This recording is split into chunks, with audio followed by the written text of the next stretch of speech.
যারা চাঁদ দেখার পর থেকে নিয়ত করেছি আমাদের জীবনটা পরিবর্তন করব, অধিক পরিমাণে জিকির আজকার করা। বলেন কি করা?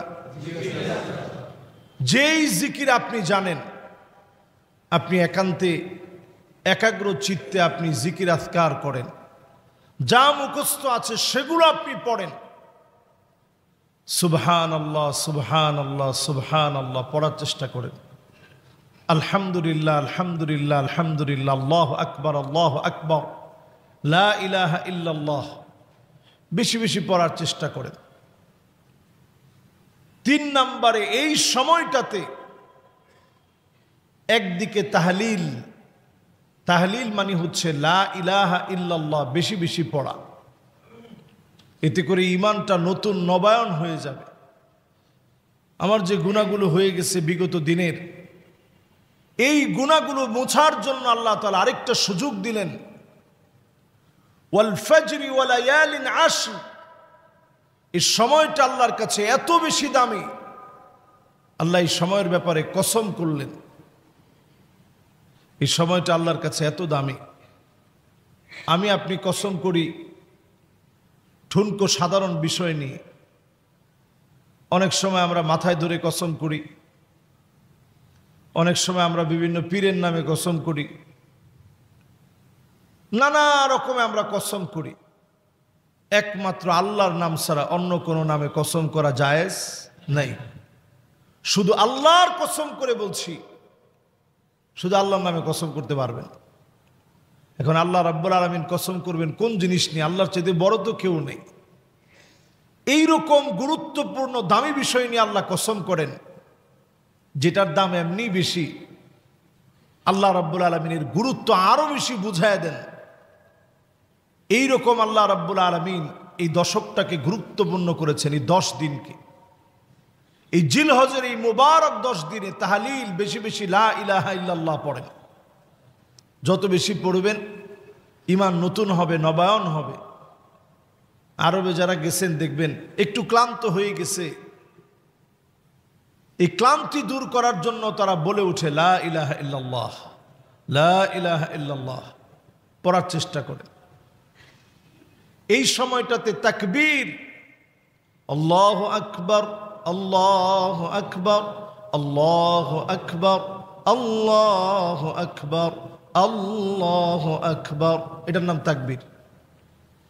তাহমিদ মানে অধিক পরিমাণে এই সময় আল্লাহর প্রশংসা আদায় করেন। আলহামদুলিল্লাহ আলহামদুলিল্লাহ আলহামদুলিল্লাহ আলহামদুলিল্লাহ আলহামদুলিল্লাহ পড়ার চেষ্টা করেন। সব কেমন? আল্লাহর জান্নাতের ভিতরে প্রথম কাতারের জন্য আল্লাহ তাআলা কিছু মানুষকে নির্বাচন করবেন, দাঁড় করাবেন প্রথম কাতারে। সে মানুষগুলা কারা হবে? আউয়ালু মান ইউদআ ইলাল জান্নাল হামিদুন, দুনিয়ার জীবনে যারা মালিকের প্রশংসা করেছে তাদেরকে যিনি ডেকে ডেকে জান্নাতের প্রথম কাতারে দাঁড় করায় দিবেন তিনি কে?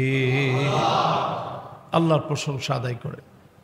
আল্লাহর জান্নাতের ভিতরে 120টা কাতার হবে। সেই 120 কাতারের ভিতরে প্রথম কাতারটা পাবে আল্লাহর যারা প্রশংসা আদায় করছে। কোন সময়? ফিস সাররাই ওয়াদ দাররা, সুখ আর দুঃখে, কষ্টে আর আনন্দে যারা প্রশংসা আদায় করত, আল্লাহ এদেরকে জান্নাতের প্রথম কাতারের জন্য আল্লাহ কবুল করে নেবেন। সুবহানাল্লাহ। এই ছোট্ট আমলটা আমরা করতে পারি এই মুবারক সময়। 4 নম্বর, এই মুবারক সময়ে দান সদকা করবেন। যতটুকুন পারেন দান সদকা করার চেষ্টা করবেন। 5 নম্বর, এই মুবারক সময়টাতে যাদের সামর্থ্য আছে, যাদের উপরে কোরবানি ওয়াজিব, তারা কোরবানি দিবেন। 6 নম্বরে, যাদের উপরে সামর্থ্য থাকার কারণে কোরবানি ওয়াজিব হয়েছে, খুব বেশি টাকা থাকা লাগে না। বর্তমান রূপার বাজার দর অনুসারে 90,500 টাকা। এই টাকা যদি আপনার হাতে 10, 11 এবং 12 তারিখ, আপনার হাতে যদি এই পরিমাণ টাকা থাকে, কোরবানি আপনার জন্য আবশ্যক হয়ে যাবে, আপনাকে কোরবানি দিতে হবে। তো আমাদের সমাজে যারা একটু সামর্থ্যবান আছেন, অধিকাংশ লোকেরই কোরবানিটা ওয়াজিব হয়। বাংলাদেশে লাখ লাখ কোরবানি হয়, কিন্তু অনেক মানুষ আমরা কোরবানি দেই শুধুমাত্র লোক দেখানোর জন্য। মানুষ আমাকে অনেক বড় কোরবানি দেনেওয়ালা মনে করবে, মানুষ আমাকে অনেক বড় কোরবানি দেনেওয়ালা মনে করবে। যেই বাজারে 15 লক্ষ টাকা একটা ছাগল বিক্রি হয়, আমার বড় সন্দেহ হয় যেই বাজারে 15 লক্ষ টাকা ছাগল বিক্রি হয়, ওই বাজারে কয়জনের কোরবানি আল্লাহর কাছে কবুল হয় বলে? কোরবানির নিয়মটা এমন ছিল, আদম আলাইহিস সালামের জামানায় আকাশ থেকে আগুন এসে কোরবানির জন্তুকে জ্বালিয়ে ফেলতো। যদি এইরকম জ্বালিয়ে ফেলা হতো, কয়জন আমরা কোরবানি দিতাম? তখন হুজুরা ওয়াজ করতো ঠিক যে ভাই কোরবানিটা দেন। বলতো হুজুর এই বছর আমার তৌফিক নেই। জীবনে কোন দিন আপনার তৌফিক হতো আল্লাহ ভালো জানেন।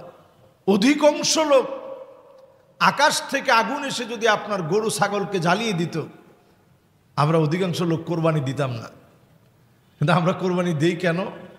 এক কোরবানি থেকে আরেক কোরবানি পর্যন্ত অন্তত গরুর গোশত তো আর কিনতে হয় না। ফ্রিজ লাগলে, এবং ওয়ালটনের ফ্রিজে বিশাল ছাড় চলে দেখবেন। শুধু ওয়ালটনের কথা বলছি না, সবারই ছাড় চলে। সিঙ্গার বলেন, এলজি বলেন, ওয়ালটন বলেন, সবার বিশাল ছাড়। কোরবানি উপলক্ষে একটা কিনলে আরেকটা ছাড়। এইরকম বিজ্ঞাপনও দেখছি যে কোরবানির পশুটা কিনলে ফ্রিজ সাথে দিয়ে দেওয়া হবে। তাহলে আপনি বুঝেন এই জাতির কয়জনের কোরবানি কবুল হয় আল্লাহর কাছে? যেই জাতির ভিতরে কোরবানির পশু কিনার এমন হিড়িক পড়েছে, কে কত দাম দিয়ে কোরবানির পশু ক্রয় করতে পারে? যারা বিক্রি করতেছে তাদেরকেও সাক্ষাৎকার নেওয়া হচ্ছে যে এটার দাম এত বেশি কেন? এটা বংশীয় গরু তো, এই জন্য এটার দামটা বেশি।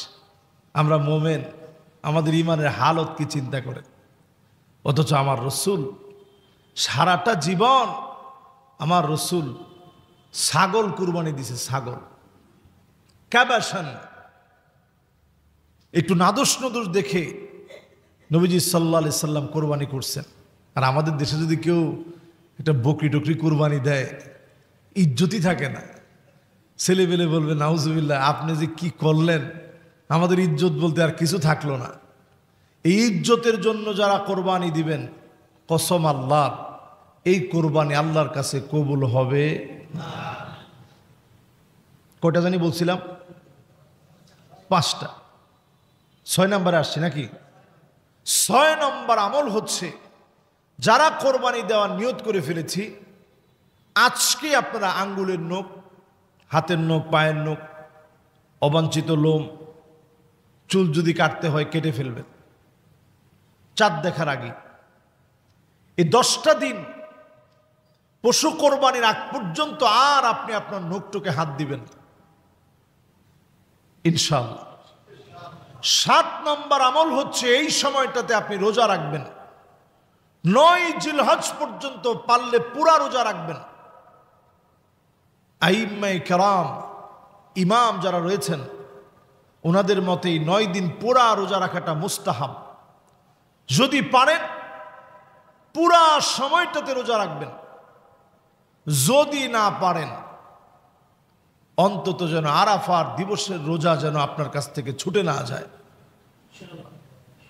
আল্লাহর হাবিব ইরশাদ করেন, আইয়ুকাফিরা সানাতাল্লাতী ক্বাবলাহু ওয়াস সানাতাল্লাতী বা'দাহু।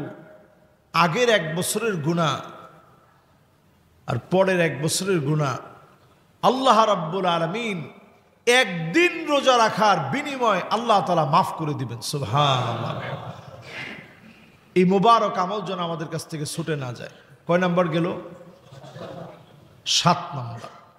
8 নম্বর আমল হচ্ছে এই মুবারক সময়ের, 8 নম্বর আমল এই মুবারক সময়ের আইয়ামে তাশরিকের যে দিনগুলো, এই দিনগুলোতে নামাজের সালাম ফিরানোর পরে আল্লাহু আকবার, আল্লাহু আকবার, লা ইলাহা ইল্লাল্লাহু আল্লাহু আকবার ওয়ালিল্লাহিল হামদ পড়বেন। যদি কোনো ওয়াক্তে জামাতে নামাজে আসতে পারেন নাই, ঘরে পড়ছেন, সেই জায়গাতেই পড়বেন, মা বোনরাও পড়বেন। আইয়ামে তাশরিক, এই সময়টা হচ্ছে একটু গোশতটা শুকানোর সময়।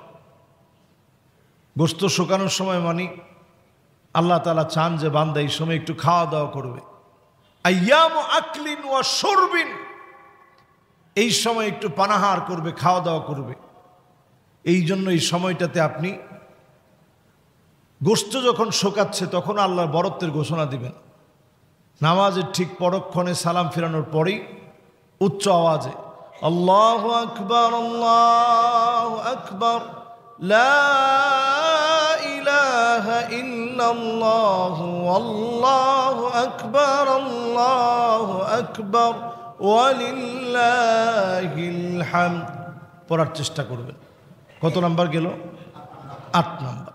9 নাম্বার, এই সময়ের মোবারক কাজ হচ্ছে যতজন আল্লাহর বান্দা আছেন, ঈদের যে সুন্নাহগুলো আছে সেই সুন্নাহগুলো আমল করার চেষ্টা করবেন।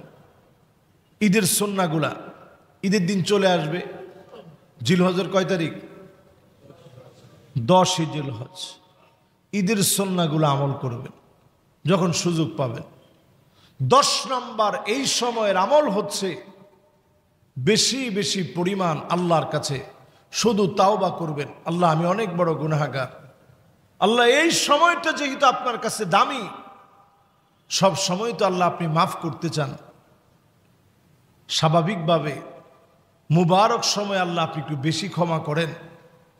আল্লাহ, যেহেতু এই সময়টা দামি, আমার তো গুনাহের কোনো শেষ নাই, এই সময়টাতে আল্লাহ মেহেরবানি করে আল্লাহ আপনি মাফ করে দেন।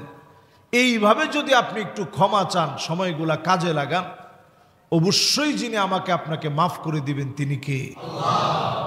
এই 10টা বিষয় এই সময়ের সাথে সম্পৃক্ত। আমরা এই আমলগুলা করার চেষ্টা করব ইনশাআল্লাহ। পড়ি।